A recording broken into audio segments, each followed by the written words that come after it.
Samsung is known for their world-class screen displays for their smartphones. In fact, they also manufacture the OLED displays of the iPhone 12 series, which are incredible screens. So it's a weird move for Samsung to create a phone with a low-resolution display in the mid-range lineup where the competition is tight, as a lot of companies such as Xiaomi, Realme, OnePlus, and more go head-to-head to get that large market share. Yes, this phone has a big compromise, but it also has its own strengths. Hello world, my name is Coco Martech, and this is my review of the Samsung A42 5G. Welcome to an episode of TT with Coco Martech.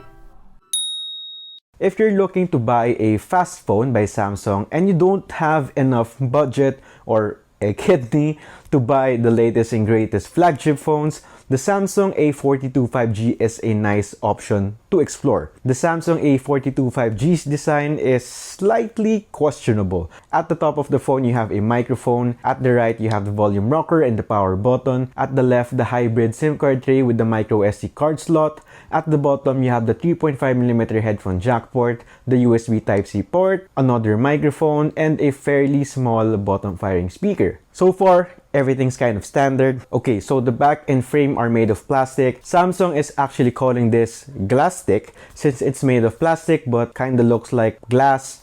So maybe you can also call some of your friends Aztec since some of our friends are plastic and they also look like an You have this horizontal stripes where each stripe section has different shades of color. It also has the prismatic look like from the A51 or A71 phones where RGB colors show when light hits the back of the phone. Personally, I like the holographic pattern and the premium glossy finish. It's a little slippery, but the edges of the phone are nice to hold. So in terms of ergonomics, it's good quality. If you're not a fan of the design, you can easily slap a case anyway. For the cameras, it has 4 camera lenses and this squared camera layout. Where's my phone?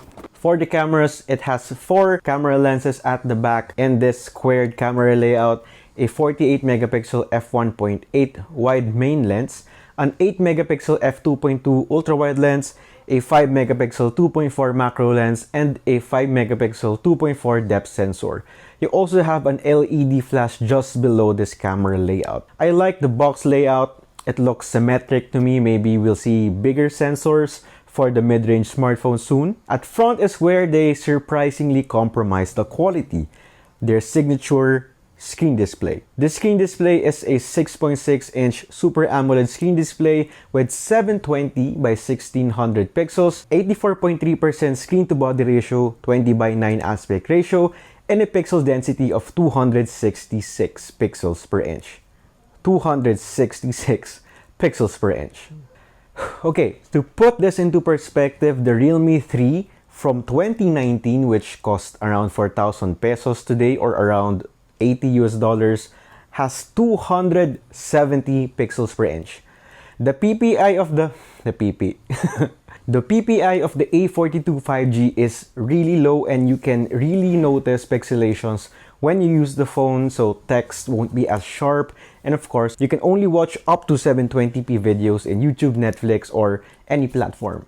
The Samsung A42 5G also has the under-the-display fingerprint scanner for security purposes and a face scan unlock, which is also fast and reliable.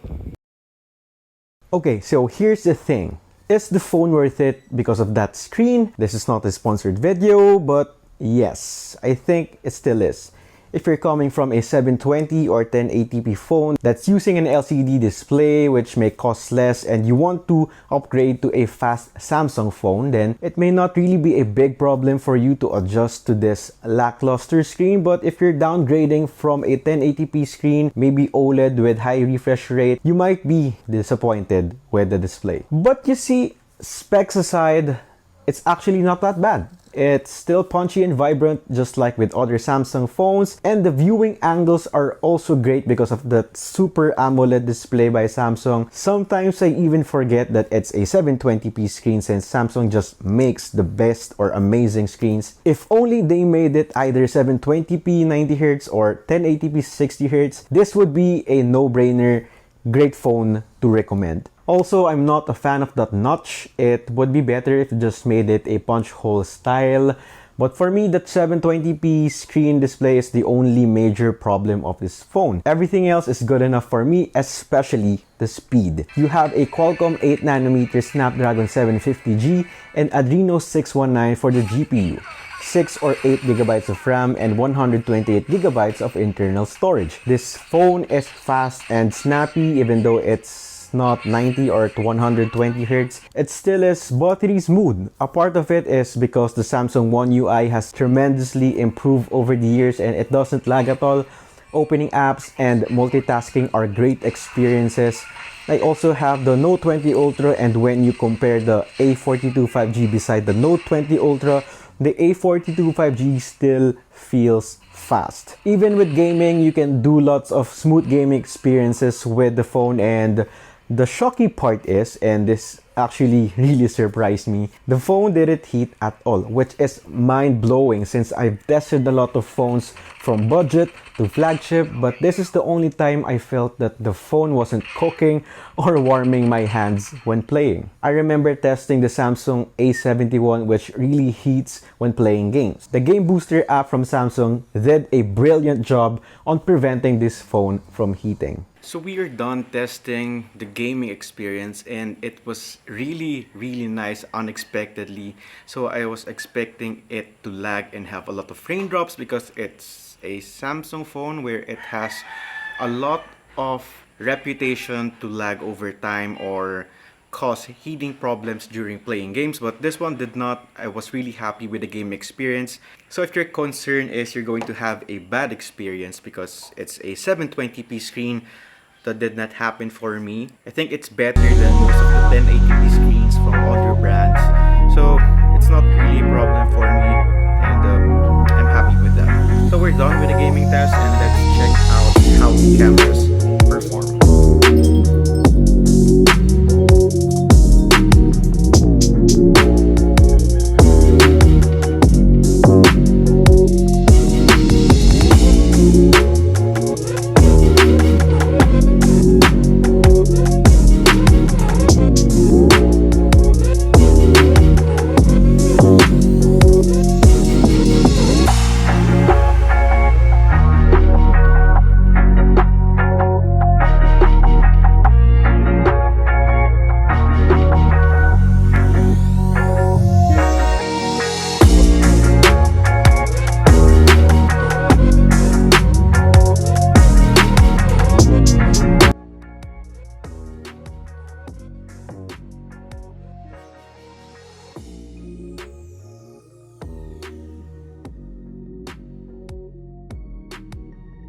Even the macro lens of the A42 did perform well. I'm not really a fan of macro lenses for smartphones. I've tested a lot of 2 megapixel macro lenses and they turn out really bad.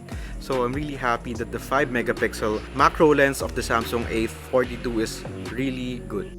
Focusing was easy and the overall picture quality was nice, contrasty, a lot of vibrance and very nice details. Also with the ultra wide lens, 8 megapixel f2.2, it's really good during daylight, broad daylight. Of course, going to suffer during low light since the aperture 2.2 is not a good idea for ultra wide lenses. I hope that future manufacturers make bigger apertures for ultra wide lenses since we all know that ultra wide lenses will perform worse than the main wide lenses, but it's still usable. It's still a nice experience to take a wide field of view for your photos, and it's a nice option to have for your phone. And of course the main wide lens, it's nice, a lot of vibrance with the grasses, with the trees, and the overall dynamic range is really nice too. So overall, taking videos and photos will be great with the Samsung A42 5G. And this is a selfie video test with the Samsung A42 5G, 1080p 30 frames per second. This is my room with no really lights on, well, minimal lights on. So this is the quality for low light with the selfie camera. Hello, this is Nahu. He's my pug and he looks like a big loaf of bread. He's a very crazy dog. Lot of weirdness like me. Say hi! So this one is recorded in 1080p 30 frames per second because the super steady mode is on. So you can comment down below what do you think of the stabilization with the super steady on mode. Super steady mode on. Comment down below. Distracting pig phone pug. And this one is the 4K 30 frames per second super steady mode of stabilization test. So let's go.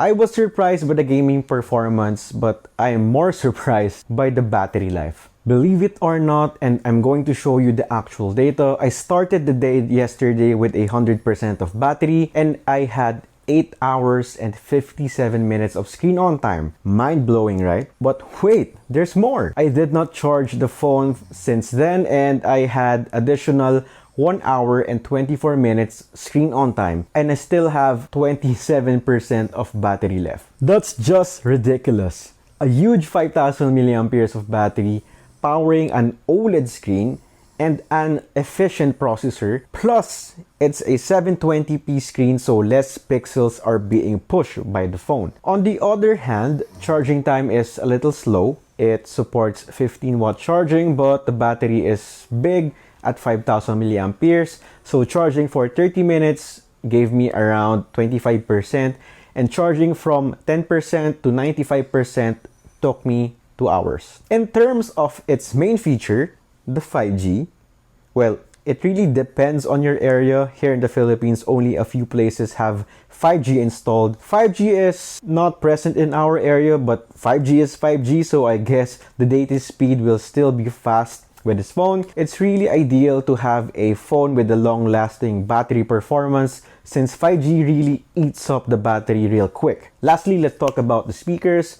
It's a good bottom-firing speaker. To be honest, I'm not really an audiophile or something, but I can tell if the speakers are good or not. And for me, it's just okay. Nothing mind-blowing. The bass is just right. It can get really loud. Anyway, here is a speaker test.